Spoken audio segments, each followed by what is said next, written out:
सर्वांना नमस्कार मित्रांनो. आता तू आपल्या हेडिंग बघितला असशील, काय लिहिलंय? Cash on delivery, COD. आजच्या व्हिडिओमध्ये हा जो सीओडी पार्ट आहे तो प्रोडक्ट अँड सर्व्हिसेसचा पार्ट आहे. आजच्या व्हिडिओमध्ये आपण तुला समजून सांगणार आहे. हे बघ राजा, तुला सीओडी वर कसा प्रश्न होतील का? परफेक्ट तुला जमणार म्हणजे जमणार, ह्याच्या बाहेरचा प्रश्न येणार नाही ह्याची गॅरंटी मी देतो. लेखा लक्षात घे, कॅश ऑन डिलिव्हरी म्हणजे काय असते तुला पहिल्यांदा थोडक्यात सांगतो. ज्यावेळेस एखादं पार्सल येते, एखादं स्पीड पोस्ट येते, तू काय करतो ते कस्टमरला घरी नेऊन देतो आणि त्यावेळेस त्याच्याकडून काय केलं तर पैसे केले जातात तिथं. आधी पैसे तो पेड करत नाही. ज्यावेळेस काय केलं तर डिलिव्हरी केली जाते त्यावेळेस त्याच्याकडून पैसे आकारले जातात. त्याला म्हणतात कॅश ऑन डिलिव्हरी. तुझ्या शॉर्टकट म्हणजे सोप्या आणि साध्या शब्दात तुला सांगितलं बाबल्या. आता ह्याच्या पलीकडे काही सांगू शकत नाही बरं का, ह्याच्यापेक्षा सोपी पद्धत नसते. हे पाहिजे. आता जे सीओडी कॅश ऑन डिलिव्हरीचं जे मेन एम काय आहे, त्याचा कुठला फायदा आहे काय तुला सांगतो. तुला पॉईंट द्वारे व्यवस्थित एक समजून सांगतो राजा. हे पाहिजे, त्याच्यामध्ये फास्ट, त्यानंतर सेफ आणि economical solution. Economical solution of goods, of collection of goods म्हणजे काय? साहित्य, वस्तू, पार्सल काय असेल ते. हे काय त्यानंतर सीओडीचं मेन एम फास्ट, सेफ आणि economical solution of collection of goods म्हणजे कस्टमरला व्यवस्थित पार्सल पोहोचवणे, त्याचप्रमाणे त्यांचं व्यवस्थित पैसे व्यवस्थित आकारणे, ह्याला म्हणतात सीओडी, कॅश ऑन डिलिव्हरी. आता कॅश ऑन डिलिव्हरी राजा म्हणजे काय असतंय तुला आता समजलंय. कॅश ऑन डिलिव्हरी मध्ये तुला सांगतो काय काय पाठवू शकतो काय काय नाही ते लक्षात घे. बघ आता हे पाहिजे, कॅश ऑन डिलिव्हरी मध्ये ना तू एक्सप्रेस पार्सल पाठवू शकतो. एक्सप्रेस पार्सल,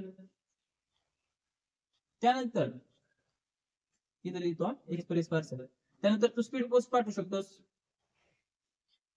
त्यानंतर तू याच्यामध्ये बिझनेस पार्सल पाठवू शकतो. काय करू शकशील? Business parcel.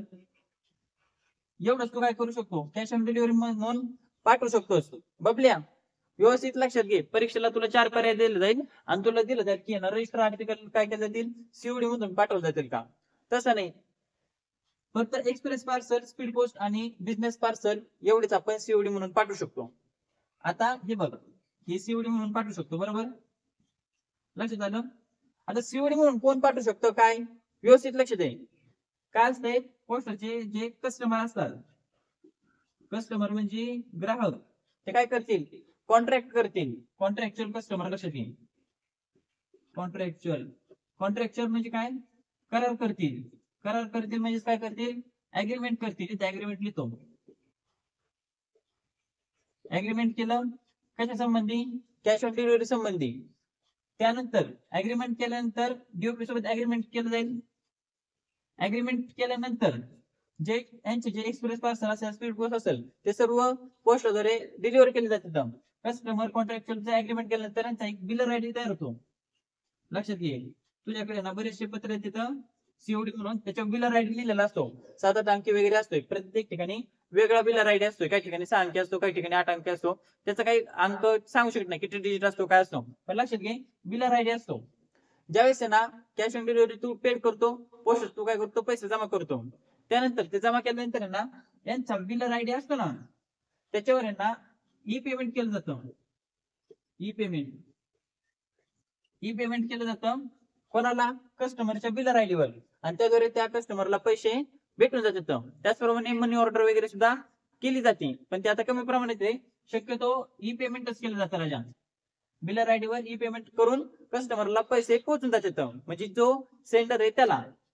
आता लक्षात घे, सीओडी मध्ये ना सीओडी तू रिडायरेक्ट करू शकतो का? सीओडी कॅनॉट बी रिडायरेक्टेड, म्हणजे तू काय करू शकत नाही, तिकडून तिकडं रिडायरेक्शन करू शकत नाही, म्हणजे पुनर्प्रेषित करू शकत नाही. म्हणजे एका ठिकाणाहून दुसऱ्या ठिकाणी पाठवू शकत नाही. कस्टमरला कॉल केला, भाऊ कुठे आहे तू? ते म्हणतो मी इकडे आलोय, 2 दिवस झाले राहिला, तू काय कर इकडच्या पत्त्यावर सीओडी पाठवून दे. तसं जमत नाही. डायरेक्ट भाऊ काय करायचंय, रिटर्न टू सेंडर, विषय खतम. 7 days पिरियड असतो कशामध्ये, डिपॉझिट ठेवायला. त्यानंतर ती काय केलं, ती रिटर्न टू सेंडर केली जाते. नाही तर तुला काय होतं, इंटिमेशन येतंय, भाऊ ते आणून दे, कुठे गेली तुझी सीओडी वगैरे. व्यवस्थित तुला सगळं नियम वगैरे सांगतो पुढं. हे बघ आता फक्त एवढं लक्षात घे, कॅनॉट बी रिडायरेक्शन म्हणजे सीओडी रिडायरेक्ट करता येत नाही. त्याचप्रमाणे जी सीओडी आहे ना, ती इन्शुरन्स करावी लागते का? इन्शुरन्स करायची सुद्धा गरज नाही. Insurance is not compulsory. Insurance is not compulsory. ह्याच्यामध्ये बघल्या लक्षात घे, एक्सप्रेस पार्सल, स्पीड पोस्ट आणि बिझनेस पार्सल हे अनरजिस्टर म्हणून पाठवू शकतोस का? कॅश ऑन डिलिव्हरी असेल तर रजिस्ट्रेशन इज मस्ट कंपल्सरी. लक्षात घ्या, रजिस्ट्रेशन काय आहे? मस्ट कंपल्सरी आहे. कशामध्ये? सीओडी मध्ये. त्याचप्रमाणे सीओडी पाठवताना ह्याच्यावर आहे ना कमिशन घेतलं जात नाही बरं का. कमिशन घेतलं जाणार नाही सीओडी ला. कमिशन घेतलं जात नाही. कमिशन कुठे घेतलं जातं तुला सांगितलं, मनी ऑर्डर वगैरे ठिकाणी कमिशन घेतलं जातं, 5% घेतलं जातं. त्याचप्रमाणे तुला माहिती विदेशी मनी ऑर्डर असेल तर 6% कमिशन घेतलं जातं. सीओडी मध्ये कमिशन घेतलं जात नाही.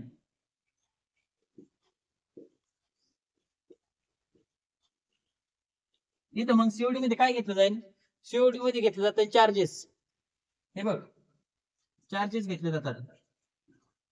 आता चार्जेस कसे घेतले तर काय ते मी तुला समजून सांगतो. लेखा आपल्या जवळचा कार्यकर्ता आहे साईनाथ भैया, व्यवस्थित अभ्यास कर. गणा तुझं व्यवस्थित चालू आहे ना कार्यक्रम?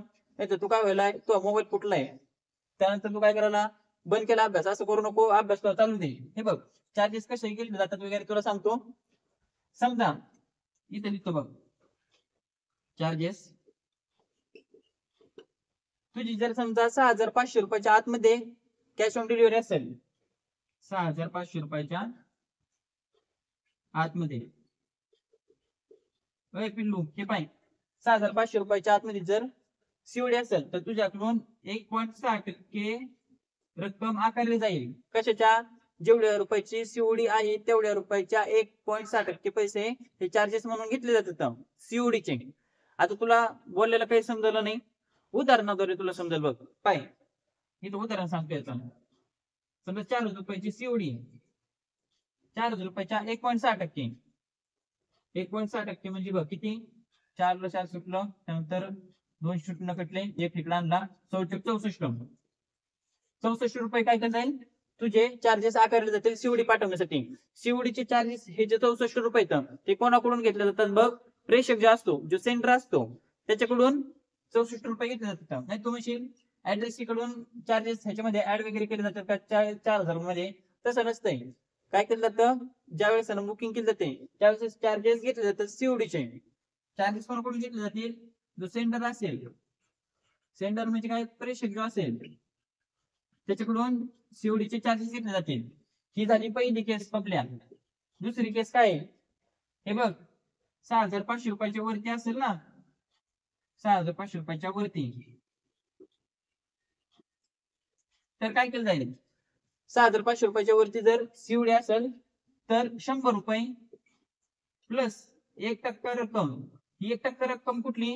जी 6,500 रुपयाच्या वरती जेवढी रक्कम असेल त्याच्या 1% रक्कम आणि 100 रुपये हे 6,500 रुपयाच्या वरती जी सीओडी असेल त्यासाठी आकारले जातील. आता हे समजलं नसेल तर उदाहरणाद्वारे परत समजून सांगतो. हे पाहिजे 7,000 रुपयाची सीओडी तुझी, तर 7,000 रुपयाच्या सीओडीवर किती रुपये चार्जेस लागतील हा जर तुला प्रश्न विचारला तर लक्षात घे, ह्याच्यामध्ये काय करायचंय?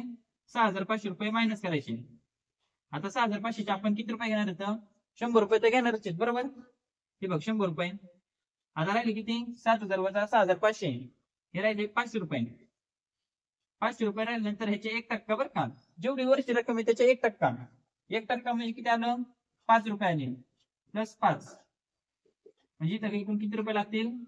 7,000च्या सीओडी साठी 105 रुपये चार्जेस हे आकारले जातील. दोन्ही केसेस लक्षात आले का तुला? चार्जेस किती लागतील, त्याचप्रमाणे 6,500 रुपयाच्या वरती चार्जेस किती लागतील. व्यवस्थित समजलं असेल तर पुढे पाहायला तुला काय सांगतो ते ह्याच्यामध्ये तू लक्षात घे. तुला व्यवस्थित एवढं समजलंय? सीओडी किती रुपयापर्यंत करू शकतो ते बी सांगतो.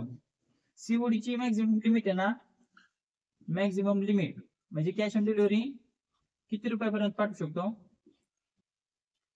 50,000 रुपयापर्यंत पाठवू शकतो. किती? 50,000 रुपये. तू काय, तुला शॉर्टकट सवय 50K केन बिन काय तसलं जमत नाही बरं का. 50 आकडे व्हायचे, 50,000वर 4 शून्य असते आणि ते सिलेक्ट करून यायचं ऑप्शन.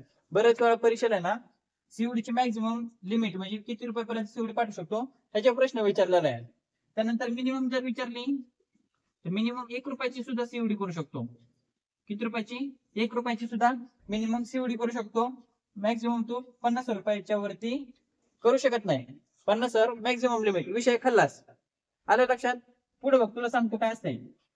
आता ते बघ इथं सांगतो. जर समजा तुझी सीओडी 10,000 रुपयाच्या आत असेल तर ती आहे ना कोणाद्वारे वितरण केलं जाईल?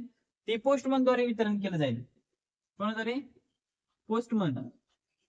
पोस्टमन काय करेल? घरी नेऊन देईल ती सीओडी, तिथून पैसे घेऊन येईल. पण जर समजा तुझी सीओडी 10,000 रुपयाच्या वरती असेल, 10,000 रुपयाच्या वरती, तर आहे ना त्याला विंडोवर यावं लागेल. विंडो म्हणजे काय? पोस्ट द्यावं लागेल, काउंटरवर यावं लागेल, तिथून ती सीओडी कलेक्ट करून घेऊन जावं लागेल. 10,000 रुपयाच्या आतमध्ये असेल, आत असेल तर पोस्टमनद्वारे ते वितरण केलं जाईल. त्यानंतर 10,000 रुपयाच्या वरती असेल तर विंडोवरती डिलिव्हर केलं जाईल. म्हणजे त्याला पोस्ट द्यावं लागेल, त्याला फोन केला जात नाही, बाबल्या तुझी सीओडी आणि 20,000 रुपये घेऊन ये. तिकडं विंडो डिलिव्हरी केली जाते. आलं लक्षात? त्याचप्रमाणे ह्याच्यामध्ये ना तू एक्सप्रेस पार्सल, स्पीड पोस्ट आणि बिझनेस पार्सल पाठवताय. ह्यासोबत तू आहे ना मोकार काही कुठे जोडून नाही पाठवू शकत. म्हणजे ह्याच्यासोबत तू तिकीट नाही पाठवू शकत. त्याचप्रमाणे ह्याच्यासोबत तू कुपन नाही पाठवू शकत.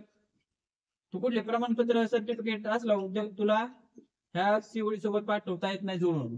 लक्षात आलं? तुला काय काय सांगितलंय? तिकीट असतील, कुपन असतील, प्रमाणपत्र असतील, ते तू सीओडी सोबत जोडून पाठवू शकत नाहीस.